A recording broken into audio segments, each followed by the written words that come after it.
반갑습니다. 대기업 시청자 여러분들 그리고 HLB 주주님들 금일 딱 이슈가 나왔죠. 항서제약 최고 전략자가 이 HLB에게 온다라는 이슈가 좀 부각이 됐는데 이런 부분에서 기대감이 좀 재반영됐다라는 거 참고해 주시면 좋을 것 같습니다. 근데 주주님들이 좀 걱정되는 게 이 HLB가 현재 과연 바닥 구간일까? 좀 걱정이 많이 되실 것 같아요. 근데 저는 좀 강조드리고 싶은 게 현재 주가의 흐름 굉장히 좋지 않다라는 거 저도 알고 너무 속상합니다. 하지만 이 HLB 5월 말까지 우리가 왜 지속적으로 지켜봐도 되는지 여기에 대한 내용을 좀 간략하게 풀어드릴게요. 그리고 마지막으로 우리가 차트를 보면서 이 HLB 어떻게 또 전략을 짜야 되는지 이런 부분까지 오늘 영상 굉장히 중요하니까 끝까지 시청해 주시고 좋아요와 구독으로 끈님 주시면 감사하겠습니다. 그럼 같이 바로 알아볼까요? 딱 오늘 HLB 이슈가 떴죠. 보시는 것처럼 이 FDA로부터 CRL을 수령받고 급락세 지속적으로 하한가를 이틀 연속 가고 있다는 것을 우리가 볼 수 있습니다. 현재 주가가 반등에 나온 것도 바로 중국 파트너사인 항서제약 관계자가 한국에 온다는 소식이 부각이 되면서 주가도 좋은 흐름을 나타내고 있다는 거죠. 보시면 20 관계자 2명은 오늘 23일, 오늘 23일 제2의 2024 HLB 바이오 포럼을 방문하기 위해서 방한한다라고 하는데 그럼 23일 이후로 이슈가 또 나올 수 있다라는 겁니다. 이런 부분에서 다시 한 번 더 기대감이 형성될 수 있다. 또 HLB 측에서도 뭐 블로그나 아니면 유튜브를 통해 해명할 수 있다라는 겁니다. 이런 부분에서 이 기대감을 우리가 좀 눈여겨보시면 좋을 것 같고 이 HLB 제가 이렇게 일봉으로 봤을 땐 흐름을 보기 어려워서 분봉으로 보시는 것처럼 소폭소폭 반등이 나오고 있다라는 거 또 그룹줄도 우리가 봤을 때 HLB 이 테라퓨틱스와 글로벌 또한 이렇게 흐름이 반등이 나오고 있다라는 것을 우리가 확인해 볼 수가 있겠죠. 그래서 이런 부분에서 항서제약이 다가온다라는 이슈가 부각이 되면서 이 HLB 급락을 벗어났다라는 것을 좀 강조드리고 싶은데요. 제가 이 HLB 두 번의 하한가를 간 만큼 이 기대감이 어떻게 반영되는지 확인이 꼭 필수적이다라고 좀 강조를 드렸습니다. 왜냐? 이 기대감에 따라 또 주가가 다시 한 번 더 좋은 반등을 일으킬 수 있기 때문에 이런 내용들이 굉장히 중요하다라는 거죠.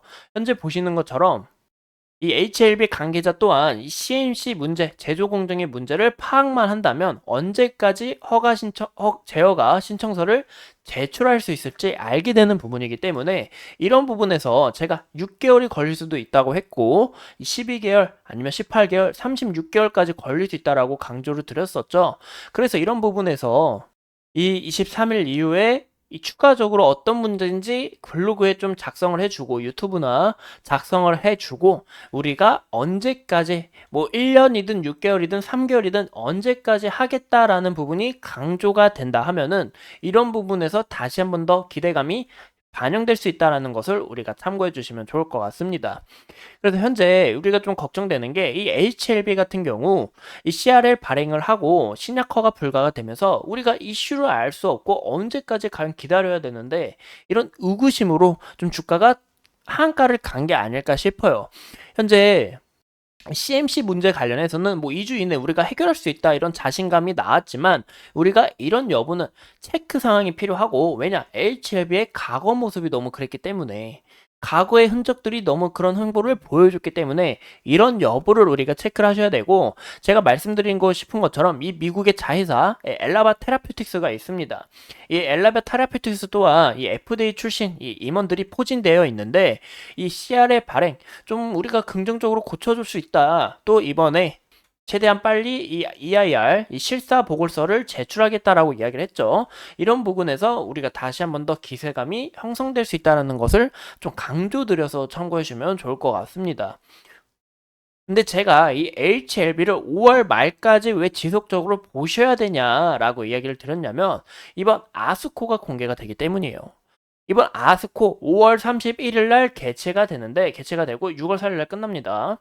이 개최가 되는데 이 HLB의 초록 제목 공개를 보면 이 보시는 것처럼 임상 3상 OS 최종 분석 제가 좀 글씨가 작은 것 같아서 여기다가 크게 적었는데 최종 분석과 칼렐립 주맙 그리고 죄송합니다 이거 G가 아니고 리입니다. 그리고 리보셀라닙과 이 소라페닙 1차 치료제에 있어서 어떤 부분이 효능성이 더 뛰어난지 비교하기 때문에 이런 부분에서 약 효능 이 FDA 승인이 중요한 게 아니라 이 약효능을 다시 한 번 더 입증할 수 있기 때문입니다. 아, 약효능 굉장히 뛰어난데 이 FDA에서 승인 허가가 안 나와서 굉장히 속상하다. 이런 부분이 좀 강조가 된다 하면은 이런 부분에서 약효능은 뛰어나니까 다시 하면 잘 되겠지. 이런 기대감이 더 크게 반영될 수 있다라는 거죠.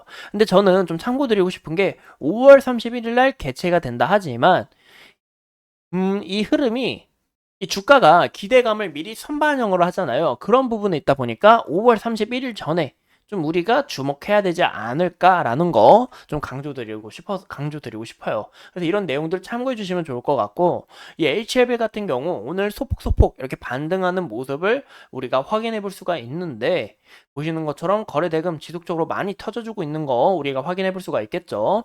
근데 이런 거래 대금에 있어서 보시는 것처럼 오늘 거래 대금만 해도 이제 9,936억 정도가 터졌습니다. 이게 굉장히 많이 터져줬는데 거의 1조 가까이 터져줬죠. 그래서 이런 흐름에 있다 보니까 이 기술적 반등은 솔직히 어려워요. 기술적 반등 뭐 말씀드리기 정말 어렵고 이 수급을 잘 보셔야 됩니다. 이 수급을 잘 보신다면은 이 외국인 기관 그리고 연기금의 수급이 지속적으로 들어오고 있다는 것을 우리가 확인해 볼 수 있고, 개인 같은 경우 오늘 이 물량을 소폭 털어냈다. 왜냐?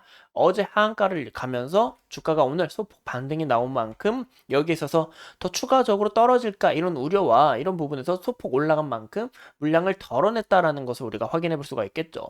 그래서 현재 이 수급이 들어온 만큼 이 수급 부분이 다시 한 번 더 이탈이 나오는지 안 나오는지 이런 상황들을 체크하시는 게 정말 중요하지 않을까 싶고, 무엇보다 이런 체크 사항을 우리가 봤을 때 이 기술적 반등 이런 부분이 어렵고 현재 좀 약간 단타대가 솔직히 열렸다. 이런 부분에서 이 수급 자체를 잘 보셔야 된다라는 것을 참고해 주시면 좋을 것 같습니다. 근데 무엇보다 아까 말씀드린 것처럼 23일 날 VIP들이 다가오면서 추가적으로 이슈가 나올 수도 있고, 어떤 이슈? 블로그나 유튜브에 우리가 이런 일이 있어서 CMC는 우리가 뭐 며칠 아니면 뭐 몇 주, 몇 달 안에 우리가 해결해 볼게요. 이런 이슈가 부각이 돼야 되고, 이번 5월 31일 날 개최되는 이 아스코에서 이 HLB OS 데이터 이 부분이 좀 더 부각이 돼줘야 이 기대감이 한 번 더 형성될 수 있다는 것을 참고해 주시면 좋을 것 같아요. 이 기대감이 다시 한 번 더 형성이 된다면 추가적으로 좋은 흐름을 나타낼 수 있지만, 아니면 CMC 간에선 우리가 정말 이슈도 모르고 이슈도 자체도 모르겠다. 또 외국인 기관 이 연기금의 수급도 지속적으로 빠져나가게 될 경우 주가가 한 번 더 밀릴 가능성이 있다라는 것을 우리가 참고해 주시면 좋을 것 같습니다. 보시는 것처럼 이 파동에서 진행되는 이 하단 추세선을 봤을 때 이 하단 추세선 제가 말씀드린 부분처럼 딱 지지를 받는 것을 우리가 확인해 볼 수 있지만, 여기서 다시 한 번 더 크게 휘둘릴 경우 우리가 좀 이 리스크 관리에 있어서 좀 주의를 하셔야 되지 않을까라는 거 참고해 주시면 좋을 것 같아요. 이상 이 HLB에 대한 내용들 함께 알아봤고, 앞으로 추가적인 이슈 여러분들과 함께 하면서 끝까지 파헤쳐 보도록 하겠습니다. 오늘도 소중한 시간 내서 영상 시청해 주신 점 감사합니다.